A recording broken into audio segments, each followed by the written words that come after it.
देखिए, आप सब मेरा इंतज़ार कर रहे हैं काफ़ी समय से। सबसे पहले तो मैं आभार प्रकट करना चाहती हूँ।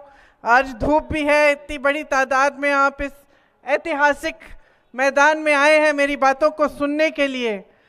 मुझे अपना सौभाग्य लगता है ये कि यहाँ जहाँ नेहरू जी दशकों पहले आए और जिस धरती से उनके दिल में इतनी श्रद्धा थी, जिसके लिए इतना प्रेम था, आज मैं यहाँ आकर आपको संबोधित कर रही हूँ। इसलिए मैं अपना सौभाग्य समझती हूँ कि आप सब आए, मेरा इंतज़ार किया और ध्यान से मेरी बातें सुन रहे हैं।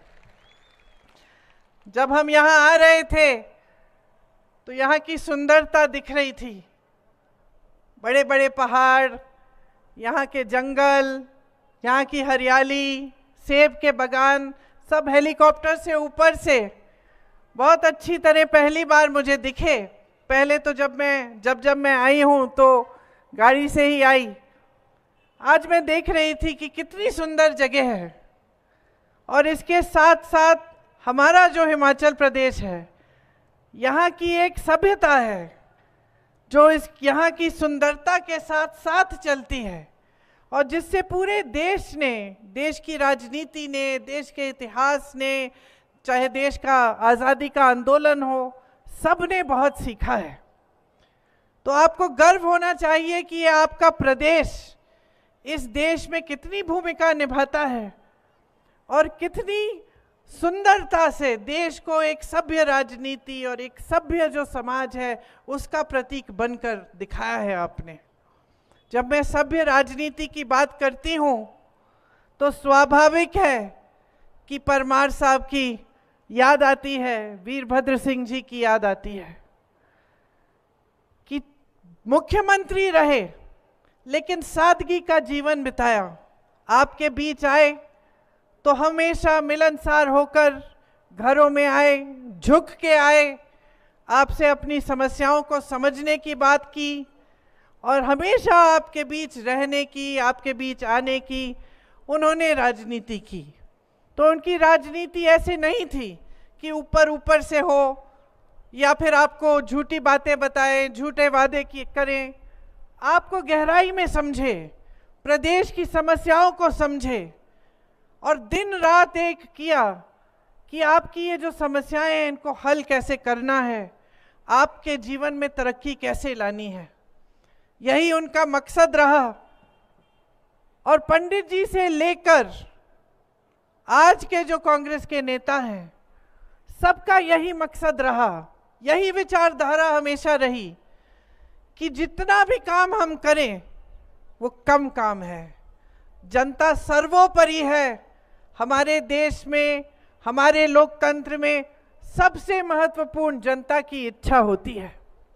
और आज उसी तरह से विक्रमादित्य जी भी यही राजनीति निभा रहे हैं।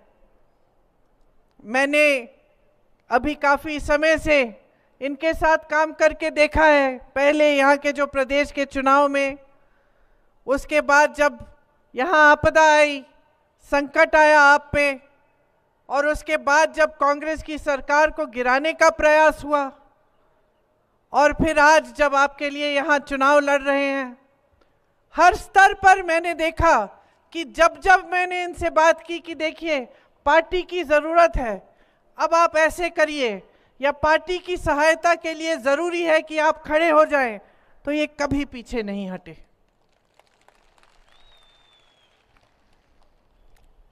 तो मेरे ख्याल से आज जब प्रत्याशी बन के खड़े हैं आपके सामने, तो ये उसी तरह से अपने सांसद बनने का जो कर्तव्य है वो निभाएंगे, पूरी निष्ठा से निभाएंगे और हमेशा जैसे इन्होंने कहा आपके साथ खड़े रहेंगे। यहाँ पर्यटन का बड़ा कारोबार है और आपको बहुत पर्यटन के मौके मिलते हैं यहाँ पे मजबूती से, जब आपने कहा सुंदर जी, आपने कहा कि मजबूती से सबसे पहले पर्यटन का काम जब यहाँ शुरू किया गया तो पहले प्रधानमंत्री जवाहरलाल नेहरू जी के आने से हुआ। उससे यहाँ पे पर्यटक आने लगे और यहाँ तरह तरह की ऐसे विकास के कार्य हुए जिनसे पर्यटन को मजबूती मिली और आपके जो छोटे छोटे या बड़े भी कारोबार हैं उनको मजबूती मिली। अब हम चाहते हैं कि अगर केंद्र में हमारी सरकार आए तो हम इसको और भी मजबूत बनाएं, क्योंकि हमारी पूरी विचारधारा ये है कि जो छोटे और मध्यम वर्ग के जो कारोबार है, जो इंडस्ट्री है, उसको हम मजबूत बनाएं, क्योंकि हमारी समझ ये है कि सबसे ज़्यादा रोजगार इसी इंडस्ट्री से मिलती है जो छोटी और मध्यम होती है। और मोदी जी के पूरे कार्यकाल में रोजगार बनने का काम लगभग ठप हो गया। आज सबसे ज्यादा बेरोजगारी हमारे देश में आज है। 45 सालों में सबसे ज्यादा बेरोजगारी आज है। 70 करोड़ नौजवान बेरोजगार हैं। चाहे आप जितनी भी मेहनत से पढ़ाएं लिखाएं, शिक्षित करें, फिर भी बेरोजगारी पूरे देश भर में फैली हुई है। इसको दूर करने के लिए बहुत जरूरी है कि जो आज नीतियां भाजपा की सरकार बना रही है और जिस तरह से देश को चला रही है उसे बदला जाए, क्योंकि भाजपा की जो नीतियां हैं उन्होंने छोटे बिजनेस, छोटे कारोबारों को बहुत ही नुकसान दिया है। पहले नोटबंदी लाए, उसके बाद जीएसटी लाए, और आप खुद जानते हैं कि ये जो पर्यटन का भी आपका काम है वो जीएसटी से कितना इसका नुकसान हुआ है, कितनी दिक्कत हुई है। कोविड के समय जब पूरी दुनिया में महामारी थी तो पूरी दुनिया में पर्यटन कम हुआ, रुक गया लगभग। लोग डर रहे थे कि किस तरह से कहीं जाएंगे, बीमारी पड़ जाएगी, तो उससे भी बहुत नुकसान हुआ आपका। और उसके एकदम बाद मोदी जी ने आपकी सहायता करने के बजाय, आपको राहत पहुंचाने के बजाय जीएसटी थोप दी, तो जो पर्यटन का कार्य है वो कमजोर होने लगा। इसी तरह से पूरे देश भर में इनकी नीतियां यही रही हैं कि जो छोटे कारोबार हैं, जो मध्यम वर्ग के कारोबार हैं, उनको ये कमजोर कर रहे हैं और बड़े बड़े खरबपतियों को मजबूत कर रहे हैं। और सारी देश की संपत्ति आस्ते आस्ते इनके गिने चुने खरबपति मित्रों को दी जा रही है। आज देश के कोयले, देश के कोयला, देश का खदान के सारे खदान, देश के बंदरगाह, देश के हवाई अड्डे, सारे के सारे इनके बड़े बड़े खरबपति मित्रों को दिए जा रहे हैं। इससे क्या होता है?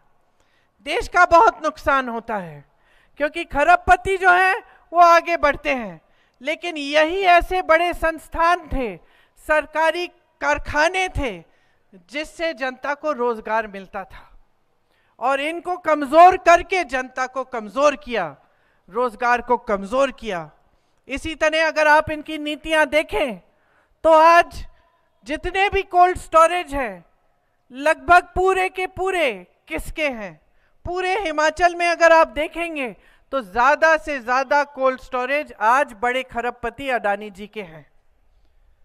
मैं सेब के बागानों को देख रही थी जब मैं यहाँ आ रही थी, और थोड़ा बहुत सेब को उगाने के बारे में मुझे भी मालूम है, क्योंकि मेरे घर में भी काफ़ी मैंने सेब के पेड़ लगाए हैं। बात करती रहती हूँ, किसानों से भी बात करती हूँ जो खेत उगाते हैं, जो सेब उगाते हैं। तो क्या हुआ जब अडानी जी को सारे कोल्ड स्टोरेज दिए गए?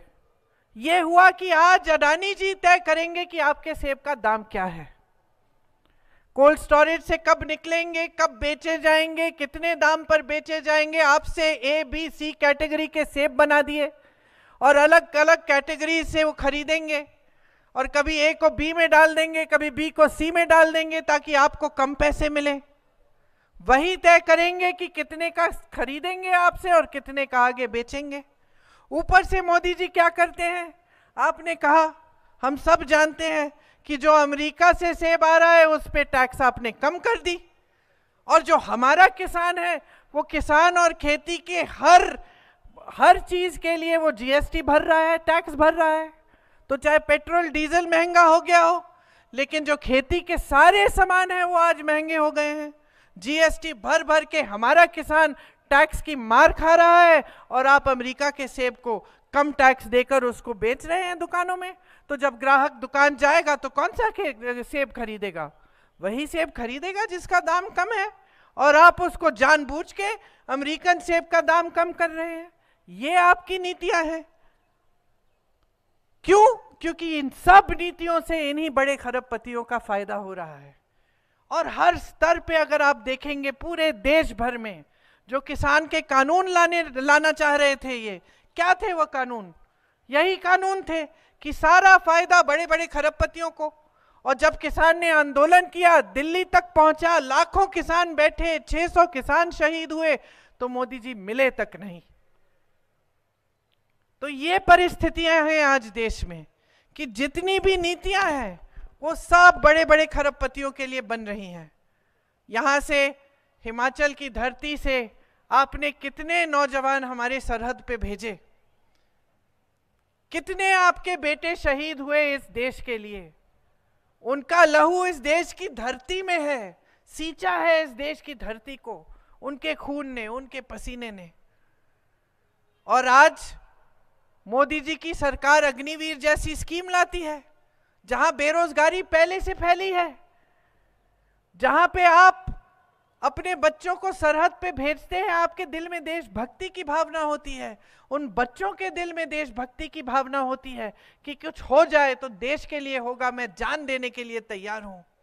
और वो बच्चा, उसका क्या भविष्य बना दिया कि 4 सालों के लिए वो सेना में भर्ती होगा और 4 साल बाद वापस आएगा, बेरोजगार हो जाएगा। और अगर सरहद पे शहीद हो गया तो उसके माँ बाप को शहादत का पेंशन भी नहीं मिलेगा, उसको शहीद का दर्जा ही नहीं मिलेगा। और किसी बड़े अफसर का बेटा अगर जाता है, शहीद होता है, तो उसको मिलेगा।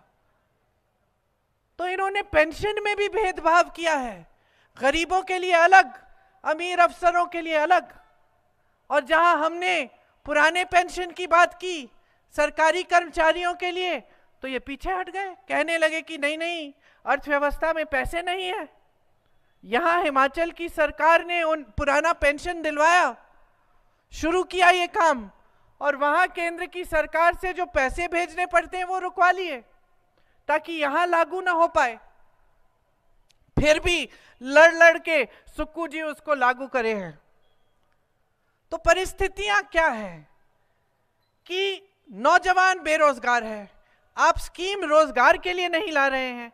जहां जहां से रोजगार बनता था, चाहे बड़े सरकारी कारखाने थे, चाहे छोटे मध्यम बिजनेस थे, चाहे खेती किसानी थी, सब आपने लगभग ठप कर दिया अपने बड़े बड़े खरबपति मित्रों के फायदे के लिए। ऊपर से जो स्कीम आप ला रहे हैं उससे जनता और भी निराश हो रही है, नौजवानों की उम्मीदें टूट रही हैं। देश के लिए सरहद पे खड़े होकर जो एक समय में शहीद होने के लिए तैयार था, वो आज रोता है, कहता है मुझे सेना में नहीं जाना, 4 साल बाद वापस आके क्या करूंगा।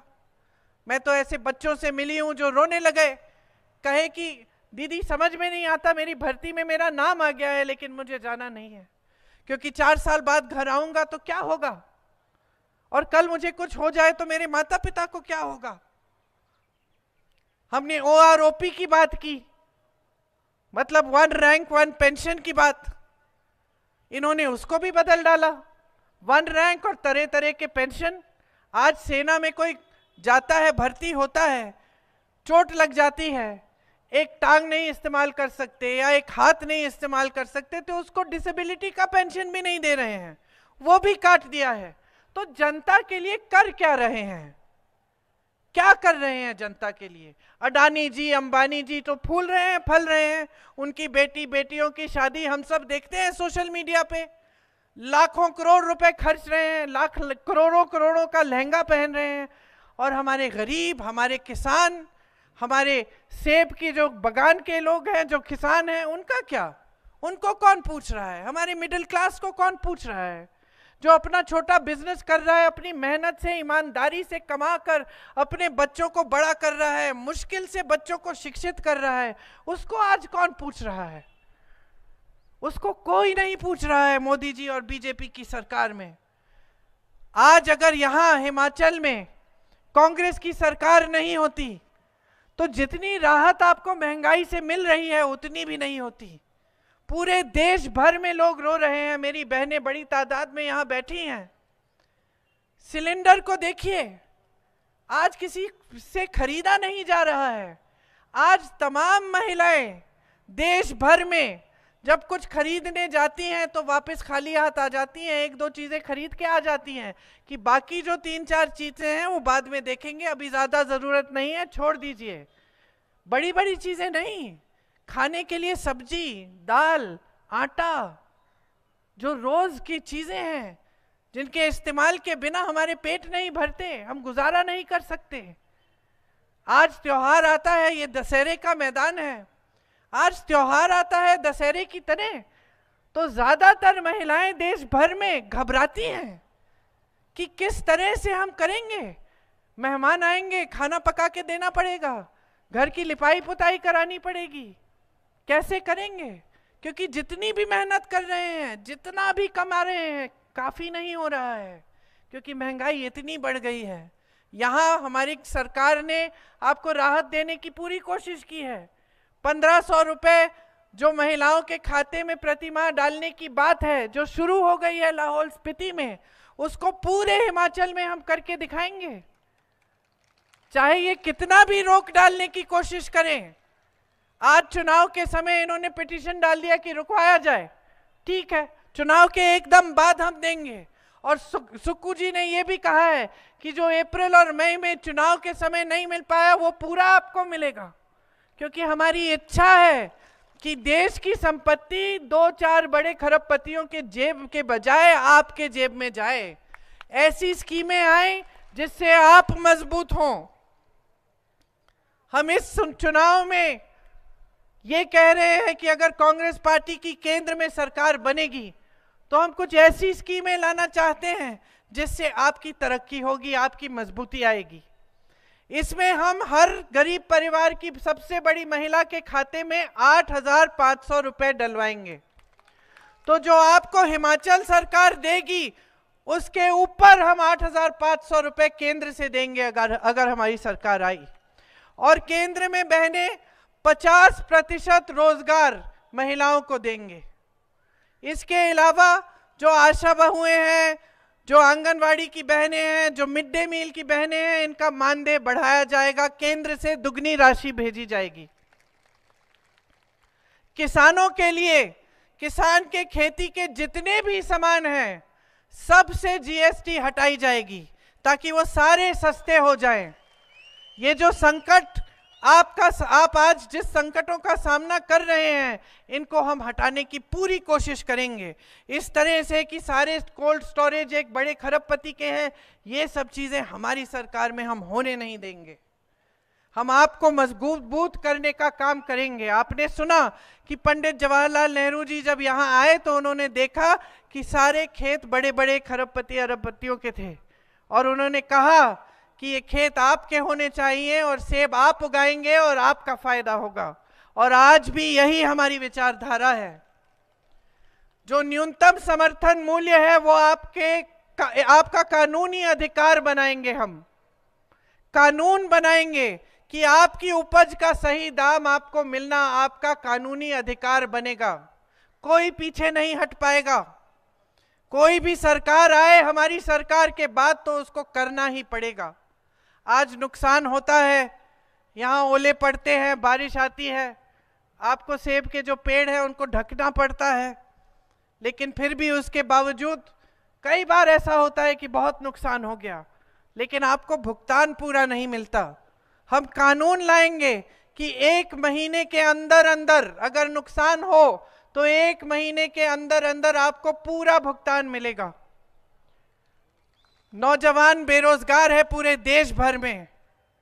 हम कह रहे हैं कि अगर हमारी सरकार आएगी तो हम नौजवानों के लिए जो शिक्षित हैं, स्नातक पास हैं, उनके लिए एक अप्रेंटिसशिप का प्रोग्राम लाएंगे जिससे बड़े बड़े सरकारी कारखानों में उनको अप्रेंटिसशिप की पहली नौकरी पक्की मिलेगी, 1 लाख रुपए सालाना मिलेंगे और वो अपना हुनर बढ़ाएंगे।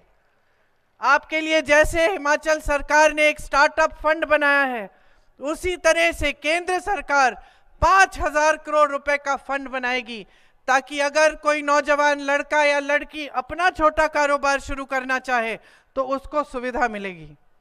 आज मजदूरों का बहुत शोषण होता है। हम कानून लाएंगे कि पूरे देश भर में 400 रुपए से कम दिहाड़ी कोई नहीं दे पाएगा आपको। मनरेगा कांग्रेस पार्टी लाई थी आपकी मजबूती के लिए कि गांव में 100 दिन का रोजगार आपको आपका अधिकार बनाया।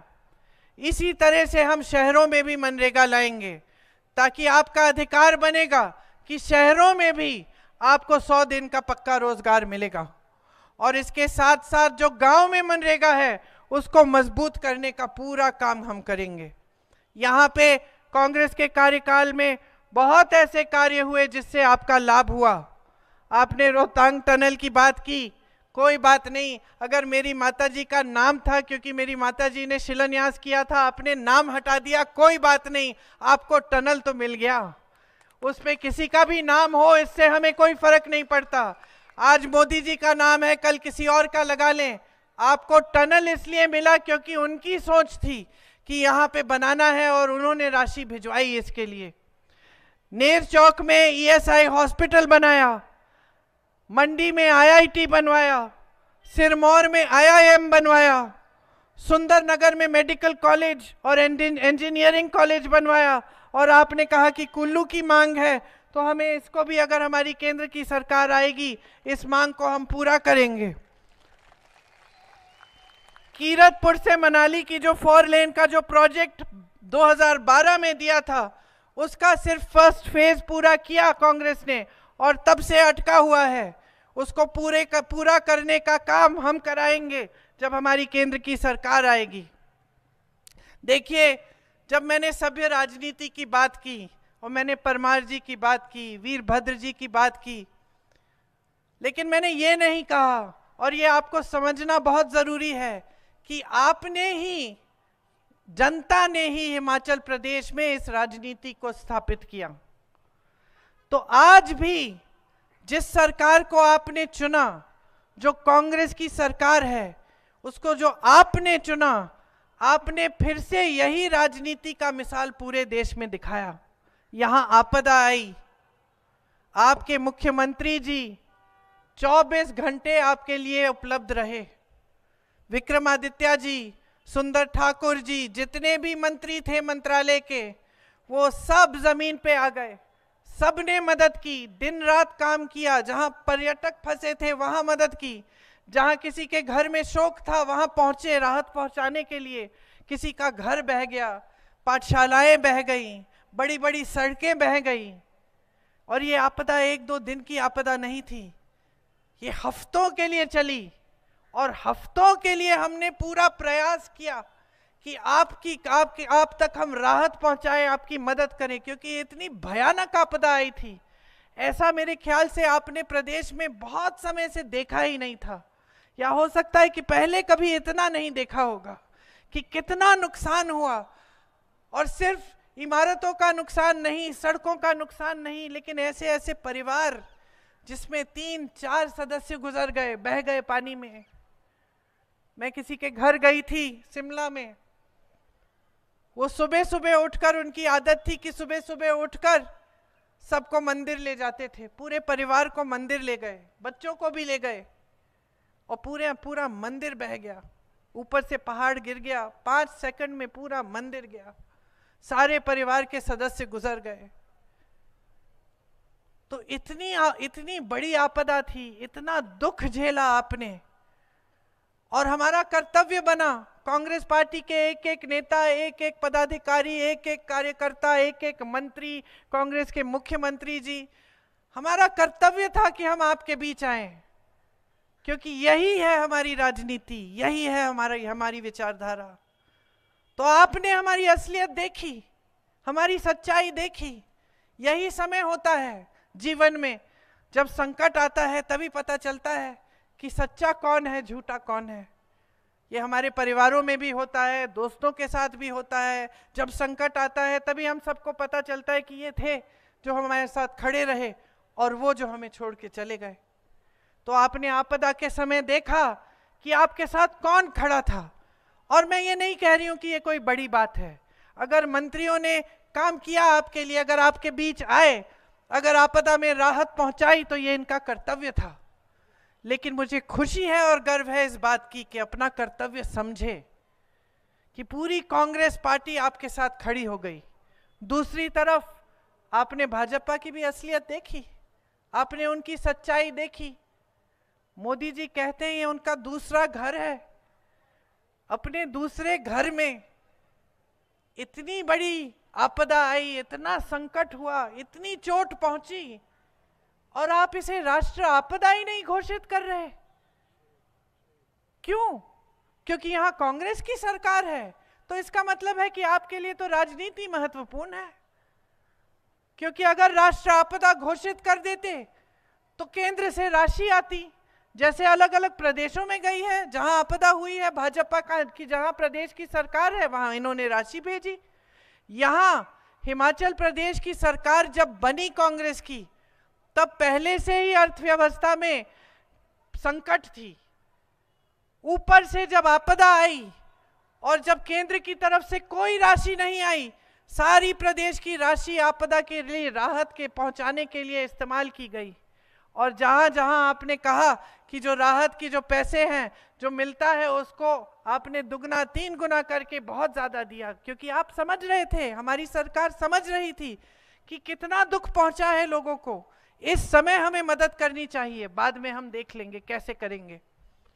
लेकिन भाजपा के नेता ना आए आपके बीच, ना आपसे पूछा कि किस तरह से आपकी मदद कर सकते हैं, आपकी सहायता कर सकते हैं।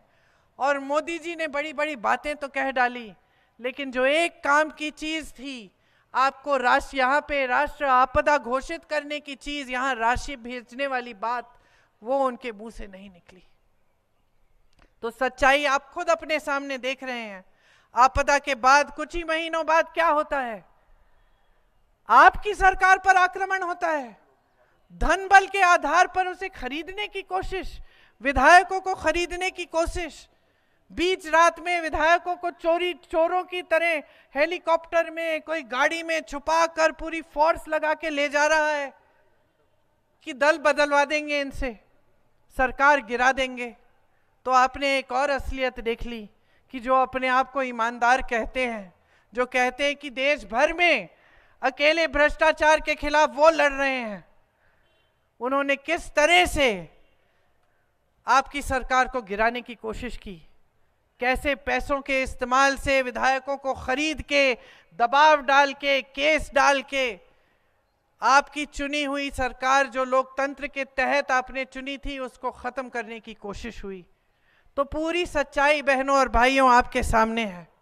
एक तरफ भाजपा है जो हर तरह से सिर्फ सत्ता को बटोर के अपने पास रखना चाहती है। उन्होंने 10 सालों में ऐसे काम किए हैं जो कांग्रेस पार्टी ने सचमुच 70 सालों से नहीं किए। ये कहते हैं ना कि कांग्रेस पार्टी ने 70 सालों में नहीं किया जो हमने 10 साल में किया। सच बात है। 10 सालों में इन्होंने अपनी पार्टी को इस दुनिया की सबसे अमीर पार्टी बना दी। दुनिया की सबसे अमीर पार्टी। कांग्रेस पार्टी 55 सालों से सत्ता में थी, कभी इस दुनिया की सबसे अमीर पार्टी नहीं बन पाई, न किसी ने प्रयास किया उसे बनाने का। इन्होंने 10 सालों में वो काम कर लिया। इन्होंने ऐसे लोगों से चंदा लिया अपनी पार्टी को मजबूत बनाने के लिए कि आप पूछिए ही मत। हम सबको कोविड की वैक्सीन लगी, आज पता चल रहा है कि वैक्सीन के वजह से तमाम मौतें हो रही हैं। उस वैक्सीन को बनाने वाले से 52 करोड़ रुपए इन्होंने चंदा लिया। गुजरात में पुल गिरा, गुजरात में पुल गिरा, सैकड़ों लोग बह गए, उस पुल बनाने वाली कंपनी से इन्होंने चंदा लिया। जिन पे छापे मारे थे उनसे चंदा लिया, जिन पे मुकदमे डाले थे उनसे चंदा लिया, मुकदमे ठंडे बस्ते में डाल दिए, छापे बंद हो गए। ये है इनकी ईमानदारी और ये है इनकी सभ्यता। और आज आपको सब कुछ दिख रहा है।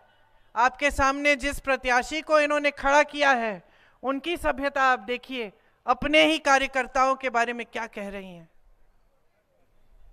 तो देखिए, आपके सामने एक बड़ा निर्णय है। एक तरफ एक सभ्य राजनीति, एक सच्ची राजनीति, जिसके मंत्री, मुख्यमंत्री, नेता सब आपके सामने संकट के समय भी आते हैं, दुख के समय भी आते हैं और तमाम आपके लिए विकास के कार्य करने की बात करते हैं। और वो कार्य करके दिखाते हैं। आपको वादा करते हैं चुनाव में, उस वादे को पूरे करने का काम जैसे ही सरकार बनती है शुरू हो जाता है। और दूसरी तरफ एक असभ्य राजनीति, जो सिर्फ हल्की हल्की बातों वाली राजनीति है, जिनके नेता आपके सामने आकर अजीब अजीब से बातें करते हैं कि भैंस चुराई जाएगी आपकी, कि आपके मंगलसूत्र चुराए जाएंगे। सबसे बड़े नेता हैं देश के, पंडित नेहरू जैसे लोगों ने वो पद संभाला, लाल बहादुर शास्त्री जी, इंदिरा जी, राजीव जी, अटल बिहारी वाजपेयी जी, इन सब ने ये पद संभाला। किसी ने ऐसी असभ्य बातें नहीं की, किसी ने उस पद की गरिमा को न देखते हुए पद का स्तर इतना नहीं गिराया जितना आज गिर रहा है। तो ये आपके सामने एक बड़ा निर्णय है। सिर्फ आप हिमाचल का अपना भविष्य नहीं तय कर रहे हैं, आप पूरे देश का भविष्य तय कर रहे हैं। ये जो वोट है, ये आपका हथियार है। लोकतंत्र ने दिया है आपको, संविधान ने दिया है आपको। इनका कोई भरोसा नहीं है कि क्या करेंगे। संविधान बदलने की बात करते हैं, क्या पता आगे क्या करने जा रहे हैं। अब समय आ गया है कि आप खड़े हो जाएं और आप इस देश की राजनीति को सही दिशा दिखाएं। ये आपका सुंदर प्रदेश, ये आपकी सभ्यता, ये देवभूमि इसलिए कही जाती है क्योंकि सचमुच देवताओं की भूमि है। तो यहीं से आप दिखाइए पूरे देश को, यहीं से संदेश भेजिए। भारी से भारी बहुमत से विक्रमादित्य जी को जिताइए।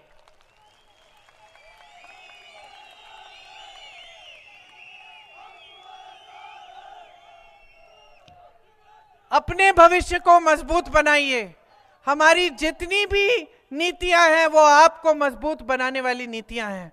हम चाहते हैं कि आप मजबूत बने, कि आप जागरूक बने, कि आप इस देश के लोकतंत्र को और भी शक्ति दें। ये हमारी विचारधारा हमेशा रही है और हमेशा के लिए रहेगी। आप सबने बहुत ध्यान से मेरी बातें सुनी, इसके लिए आपका बहुत बहुत धन्यवाद। जय हिंद।